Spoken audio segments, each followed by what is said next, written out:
આપનું સ્વાગત છે।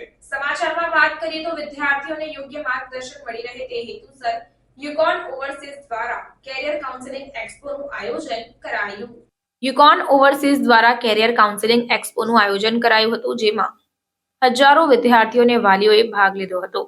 Canada, UK, USA, Germany, France અને ઇટલીના ડેલિગેટ્સો આવ્યા હતા અને વિદ્યાર્થીઓ તેમજ વાલીઓને માર્ગદર્શન આપ્યું હતું।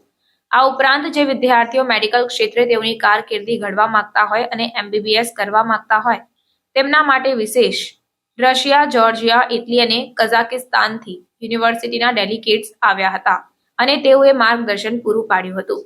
આ વિશે વધુ માહિતી આપતા યુકોન ઓવરસીઝના જિગ્નેશ મિસ્ત્રીએ જણાવ્યું હતું કે તેઓ આ ફિલ્ડમાં છેલ્લા 5 વર્ષથી છે। યુકોન ઓવરસીઝ દ્વારા અત્યાર સુધી 1000થી વધુ વિદ્યાર્થીઓ ઉચ્ચ અભ્યાસ અર્થે વિદેશમાં ગયા છે અને ત્યાં સેટલ પણ થયા છે। આ એક્સપો રાખવાનો મુખ્ય ઉદ્દેશ્ય એ છે કે વિદ્યાર્થીઓને યોગ્ય માર્ગદર્શન મળી રહે તેમ જણાવ્યું હતું। Reporter Dhavalsinh Solanki, India plus news, Vadodara.